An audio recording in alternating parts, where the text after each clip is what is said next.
Good morning, good afternoon, good evening, and good night. Welcome to the Fly With Us podcast. This podcast is bringing the art of conversation, self love, self care, mental health care and protection, life lessons, love lessons, and everything in between. I'm Lady Bounce, and today we are joined by a special guest. I know, Jay is funny about being called Mr., but it's respect. So I have to say, Mr. Chango Rising. Welcome to the show. Hey, I appreciate it. I appreciate y'all having me, man. Shout out to the Fly With Us podcast. I definitely appreciate y'all. The one time that I came up there and watched Jazz do it live, I was like, oh man, the energy is dope. So I definitely appreciate y'all having me.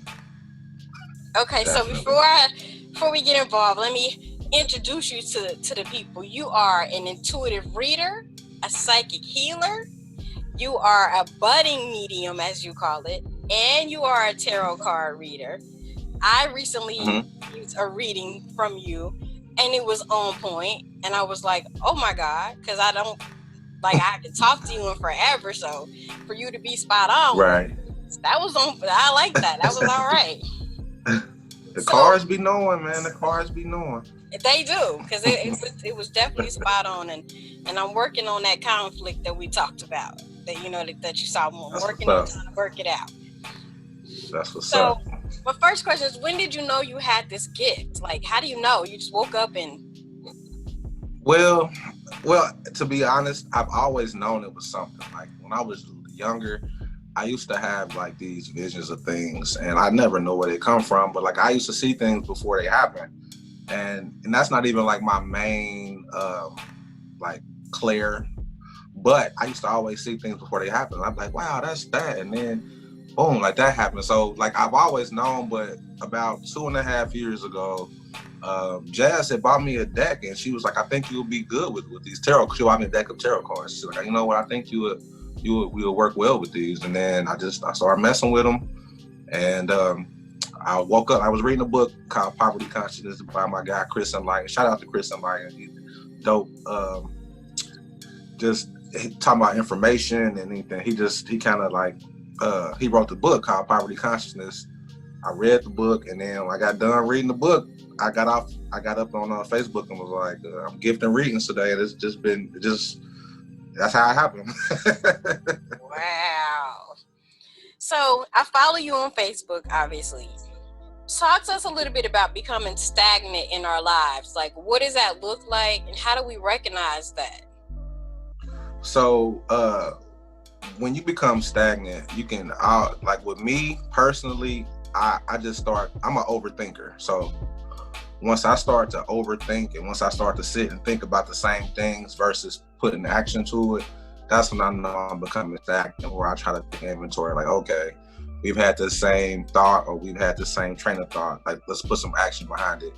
A lot of times, and it's just fear. I know with me, it's fear. It's like, I don't know if this outcome is going to be, how I want it to be. I don't know, what's going to happen. So the fear of not knowing what's going to happen, or not having control, usually causes stagnation. And that's just from my perspective, me personally, because it's like, if I don't know, if I'm not clear on what it is that I'm on my direction, I just sit here, and I'm a Gemini Mercury, for all my astrology is, or Mercury and Gemini. So that means that the way I think is like it's in the Gemini, like in that Gemini energy, which is all mental air energy. So it's like I can take a simple thing and I can make it so complex with my thoughts. So with me, I know it's fear from trying to not being able to control situations, and it leads me to overthinking. Now, I can attest to that. My birthday is June 13th, so I'm Gemini all the way. Right. and that overthinking is real. It's real. I can come up with a whole scenario with the dialogue to go with it, write the script, and then I'm thinking, you're preparing for what? What? You're preparing for whatever you. This is just the movie and just running in your head. That's all. Right. Yeah, I've had people tell me that my whole life. Like, did that really happen, or is that your script? And I'm like, okay, well, never mind. So How do we avoid that then? How do we avoid that stagnation from that overthinking? I think we just gotta actually know that it's overthinking, and that it's actually something that we're doing out of fear. Like once we recognize that there's fear, instead of trying to, run away from it or go around it, we just got to face it head on and see what we can do, and what action we can take to actually confront it and not have it linger off in the back versus, you know what I'm saying? Because then when it lingers, we put it off. That's when the overthinking. So it's like the further you are away from it and you're thinking, you put it off. It's like that's the further you get, that's the more stagnant you become. So it's like really just knowing what it is that you have to do and then just do it. I mean, that's how what works for me. That's one of the things that I can do, because even now I'm telling you this, it's things that I'm stagnant in. It's things I need to get better in. So it's good for me to actually, I'm glad that you're asking me these questions. So the things that I'm stagnant in, I can go ahead and put action to and stop being stagnant in them. I think we all do that. We get so caught up into, living our lives, and you're functioning through life. You're not doing bad, but you're functioning. And then you look up one day and go, wait, I had a dream about, or I had a thought that I wanted to, and then you like, okay, now I got to move. I got to figure out how to make it move. So yeah, I've been there, done that. So when you talk about quieting your mind and you're sitting and you're trying to meditate, first of all, how do you quiet your mind? And then what do you do when the noise creeps in while you're trying to quiet your mind? With me, a lot of times, my main quiet mind technique is driving. Like I'll drive, I'll cut the radio off, and I'll just zone out. Like, and I'll just have all these thoughts, and I'll think about things that, I could do better, or things that I should be doing. It's really like a waking meditation. Because like when you meditate, when I meditate like on purpose, when I'm just sitting here, like when there's nothing going on, I'll try to just not, like I'll try not to think about anything consciously, but the things that come up subconsciously, I just kind of like observe them and let them go on. When I'm driving, it's like, it's kind of the same thing. It's like I'm observing these thoughts. So then it's like, what I'm trying to do is take heed to the things that come up when my mind is quieted, so I can kind of focus on that going forward. Like, okay, what kind of action do I need to take with these things that I was thinking about, or how can I, just take a different angle, or because basically whenever I feel like the things that are important to me, or the things that are pressing, they just pop up. They just kind of like pop up out of nowhere, like when I'm doing my meditations or when I'm like driving. Okay, so I've heard this a lot, and I've heard you say it before. What controls your emotions controls you. Can you explain to us what does that mean? So basically, I don't care if it's a food that you can't stop eating. I don't care if it's a person that you can't stop messing with. I don't care if it's a situation where you're under you're being controlled by it emotionally. If it's something that has control of your emotions, it controls you. It's like literally your ruler. Like people literally have been like these prestigious people. They have like a lot of status about them, and you can hear about things that they're involved in, and it's completely emotional, and they'll ruin their whole lives over something that's emotional. Like, you know what I mean? So it's like anything that controls you emotionally, that's your ruler. It's like I tell people all the time, like even with all the people being shot on TV, like by the police, like that's done on purpose to get you in the vibration of, a low vibration emotionally, because of that. And so anything that's going to like captivate your emotions and keep you in a certain place, it literally controls you. Like I said, from food to drinking to drugs to people, sex, that you basically anything that you can't balance out can control you. So then how do we create that balance so those things don't control us? Well, we just kind of have to understand our triggers. Like sometimes the things that we are emotional about, it comes from a place, a really deep place that we don't recognize on the surface at that point in time. But if you actually take the time to think about it, or time to go back and look at it, it's something that's really beneath the surface that triggers you to to be in that particular feeling emotionally. So we have to basically just align with the what I'm trying to say. It's like we have to understand that a lot of the things that we attach to aren't us. You know what I'm saying? It's like the way our brains are set up. We're really transmitters.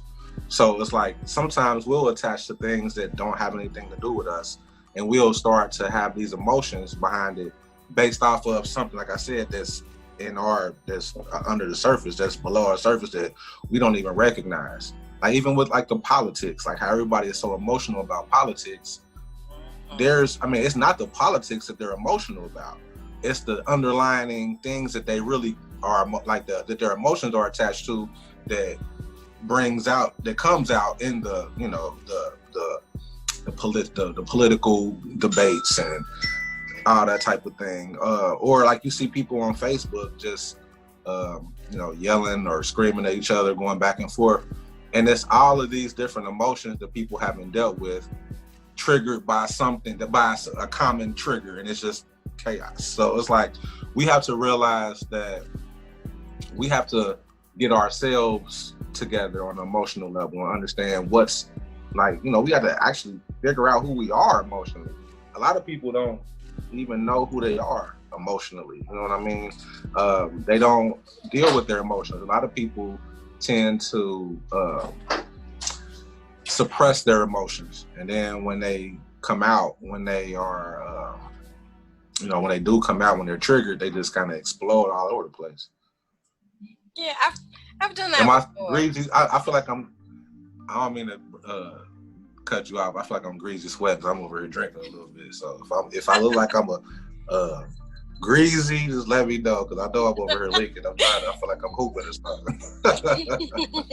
You look fine. It's okay.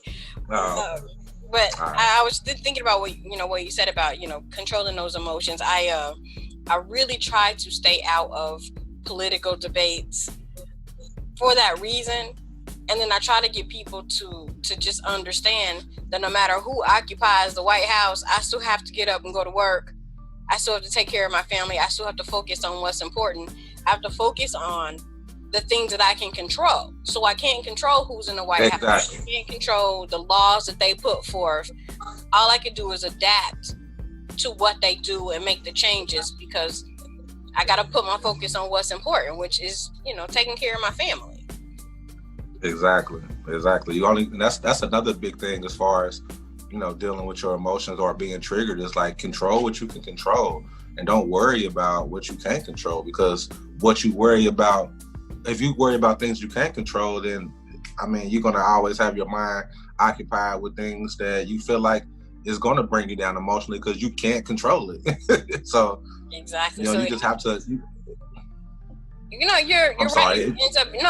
It ends up becoming a waste of time. It's a waste of your brain power. And for you to be a reader and to be an intuitive healer, I would imagine that thinking about things that you can't control really probably diminishes your ability, because you're blocking, you know what I mean? You're blocking your signals. Right. So, yeah. And that's a big thing that comes up in a lot of people when they come and they get readings. A lot of times that's something that universally pops up with a lot of different people's readings. Like they worry about things they can't control, or they, they put too much on their plate, and they feel like they're obligated to do things that they don't have to do. So that's a big thing. Yeah, I've been there, done that. Yeah, I come from a big family, so there's lots of that going on. So you talk about protecting your energy and how it's important to protect your energy. So can you give us some tips on what we can do to protect our energy? How do we protect our mental health? Basically, watch what you intake. Me personally, I don't watch the news.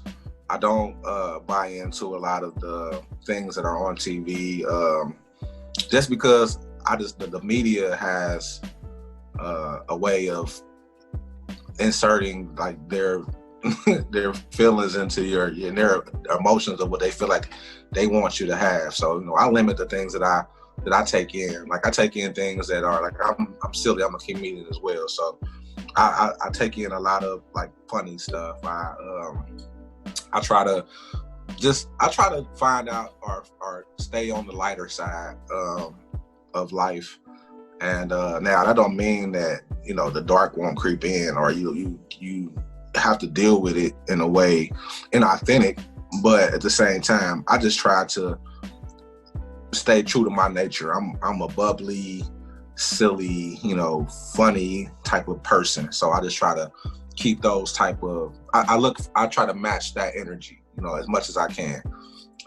Like I know it's not, like I say, I know it's times when I can't, but even when I can't, like even if it's a situation where, you know, it's a heavy situation, I still try to find the lighter silver lining in it. So intake is very big. And then that also, I mean, that's not just with TV. I mean, with the people you deal with, like I don't deal with people who sit and talk about people or, you know, have a lot of envy or, you know, I try to be around people who actually, you know, just they have a vibration about them where it's about expansion and about you know, just love. So it's intake. So intake, that could be, like I said, that's what you're watching, who you're dealing with, even the foods you're eating. Now I'm in the transitioning back into eating healthier. When I was eating healthier, I was very light, a lot of energy. It wasn't hard to you know, find like the good, like, or attached to the good. So intake, I would say that's the one of the biggest things about finding balance is just being aware, being mindful of the things that you take in on different levels. I like that. So, you know, when it comes to protecting your energy and watching your intake, how do you protect your energy without causing conflicts with the people that are around you, with those people who draw you in, you know, to their drama and to their trauma while you're trying to stay light? How do you fix that without causing, you know, a conflict in the relationship? I'm sorry, can you repeat the question? I apologize. It's okay. Well, when it comes to protecting our energy, how do we do that without causing conflicts? You know, like I said, I come from a big family, so when I'm trying to protect my energy, oh, you moving funny, or why you acting like that? The thing about it is you create your boundaries. Like at a certain point in time, it's like you have your boundaries and you make people aware of your boundaries, and if they don't respect your boundaries, you just X them out. You know what I mean? It's that simple. I know it's a lot. It's a challenge when it comes to certain people in your life, but people who understand where you're trying to go and they have true love for you, they'll respect your boundaries. You know, some people only are attached to you, or some people only see the value in what you can do for them. So when you start to make those changes, they feel like you're acting funny. And that's not the case. You're just doing for you. You being, you know, you're here for you. You're here for you first. You're here for you before you're here for your children. And even though we haven't been taught like that, you can't do for anybody until you're right yourself. So, I mean, if it's a conflict, then they just got to be gone. You just got to quit dealing with them, because you have to have, like, you know, your boundaries. And once people cross those boundaries and they don't respect them, then it's like, okay, it's a breach of contract. You know, it's grounds for dismissal. You got to keep it moving. I like that. So, one of the other things that you talk about that I found to be profound, if you will, we talk about, you know, taking things personally. So how do we learn to decipher between taking things personal versus what really is personal? How do we know the difference between those two things? Well, again, it's about, with me, I run everything through a filter of what's my part in this. So it's like once I decide to figure out what's my part in the situation, then it makes it easier for me to decide, you know, how I'm going to move. So I try to look at everything I did and how everything that I did can contribute to a situation. And if I'm wrong, or if I feel like I need to, take a step back. I'm the first one to tell somebody like, hey, look, you know what?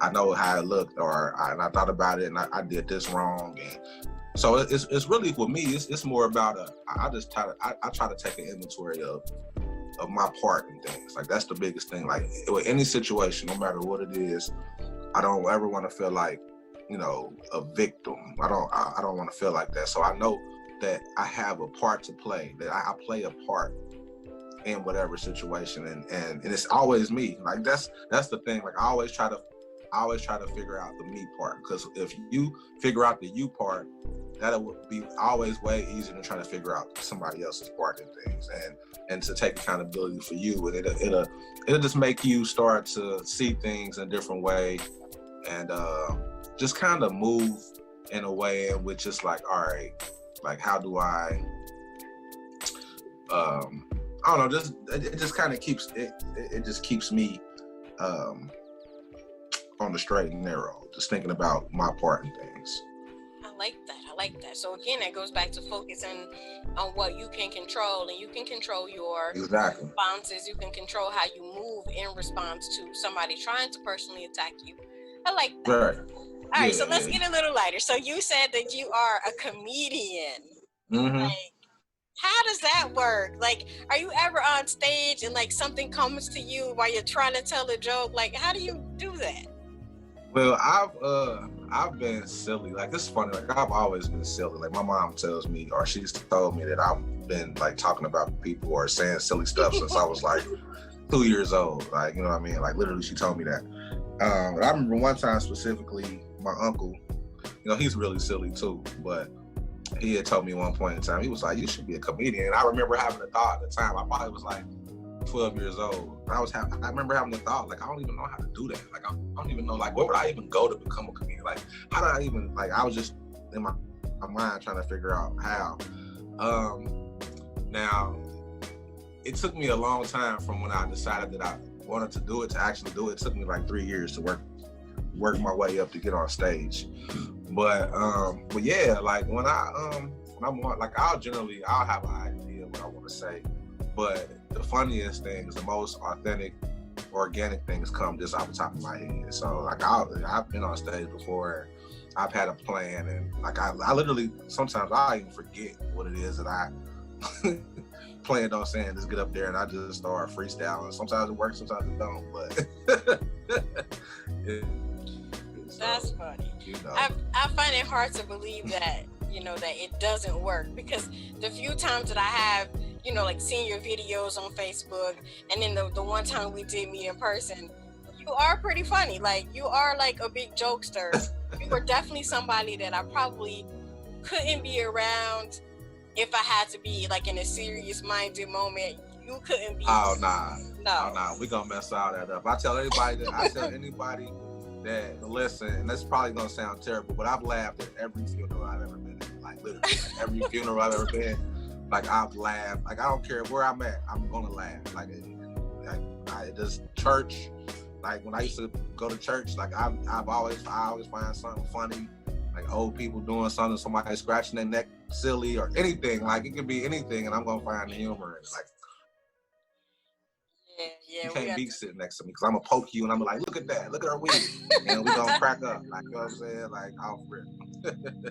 That is hilarious. See, I have to definitely make sure that we invite you to the barbecue, because with my family, it's always somebody's always a comedian.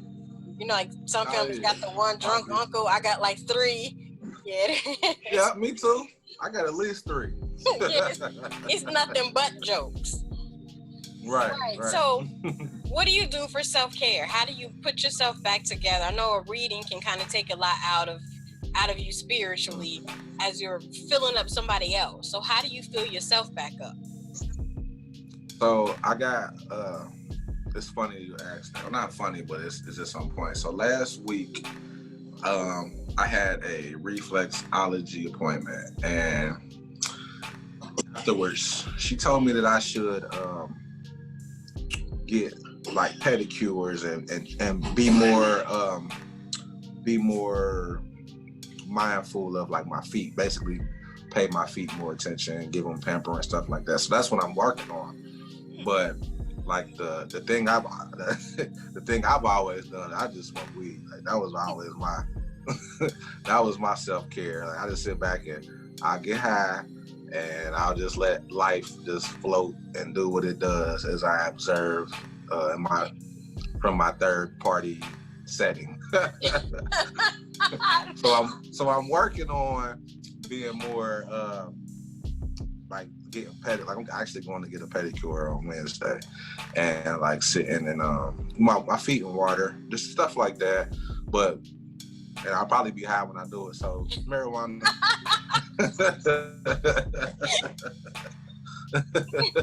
That is the best self-care assignment I think we've ever had on the show.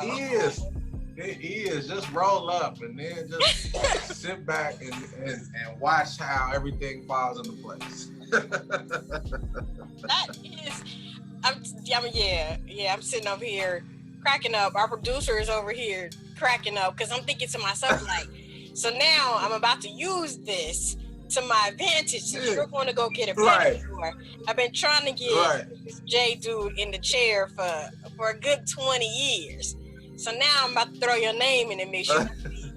Brought up in a whole argument, conversation, like, well, like, he can go, why you can't? Oh, yeah. Thank you for the ammunition. Right. Oh, yeah, no. And I used to be that guy. Like, I used to be that guy. Like, I'm not about to let nobody touch on my feet. You know what I'm saying? Like, oh my God. But once you sit there, when you sit there in that massage chair, and start the massage, and your feet get in that water, ain't nothing skip about it. You just be like, man, why ain't I do this before? Like, you know what I'm saying? Like, it's amazing.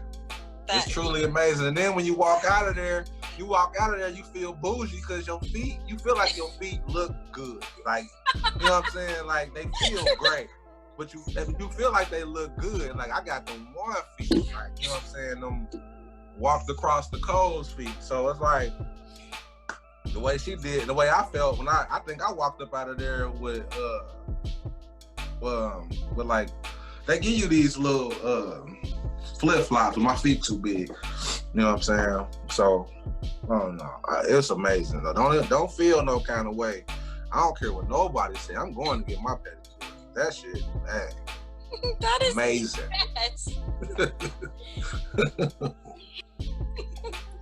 Like, I ain't getting no polish on my nails or nothing, so don't get that twisted. But at the same time, them feet feel amazing. Like, your feet be like, oh, when you walk up out of there. Yeah, so I'm about to totally use that for ammunition.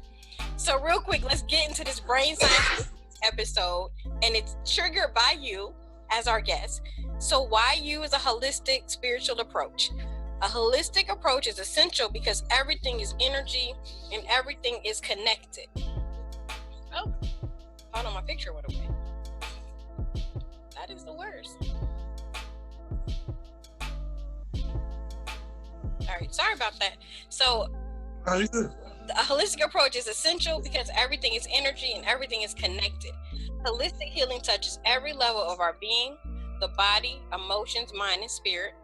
Approaching healing spirituality is also essential because the deepest, most profound, and most lasting levels of healing is spiritual healing. Healing alone doesn't produce the complete results. We also need effective, down-to-earth strategies to produce the best possible results in our daily lives. So with these factors in mind, a holistic spiritual approach to healing also includes coaching, and it makes a lot of sense. Anyone who wants to integrate deep, lasting changes into their daily lives can benefit from holistic healing in wonderful ways.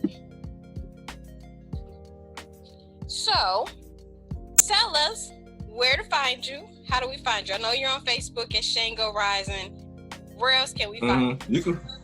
You can find me on Instagram. I'm not there a lot, but you can leave me a message. I'm an Eternal Student 318 on Instagram. I also have some videos on YouTube on the Real Life Expression where I do a couple spreads. I have a whole spread for like the whole zodiac on different, I forget exactly the spreads I was doing at the time. It's been a while. I'm actually about to start putting those back up.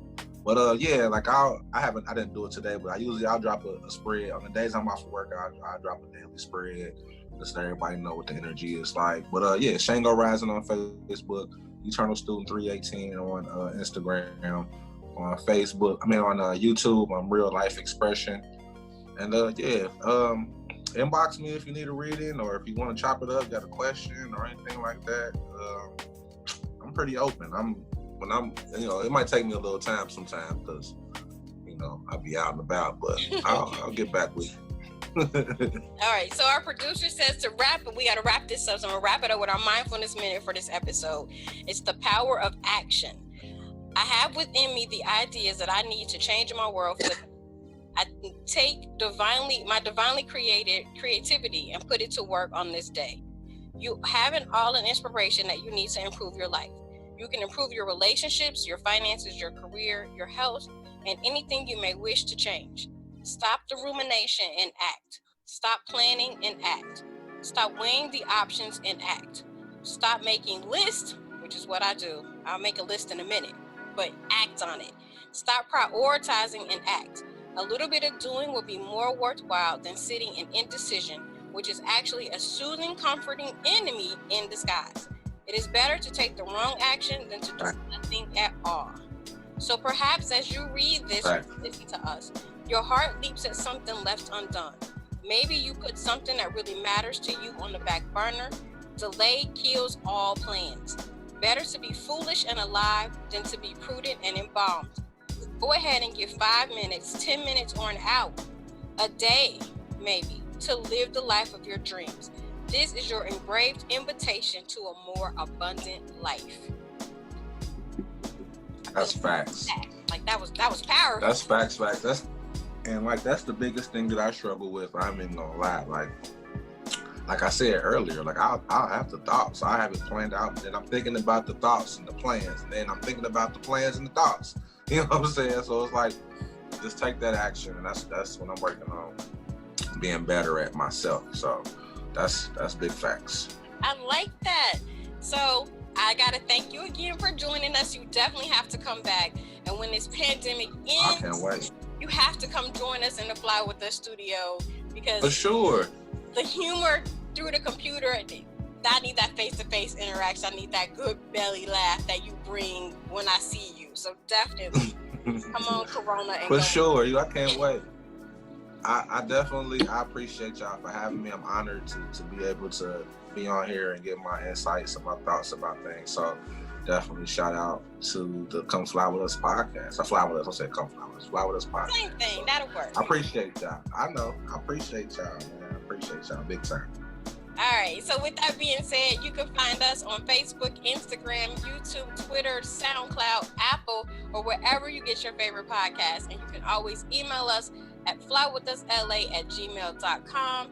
On behalf of my other two co-hosts, thank you again. And we out of here. Appreciate it. Peace. Oh, yeah, we definitely gonna link. We gonna link. Have a good one. I like it.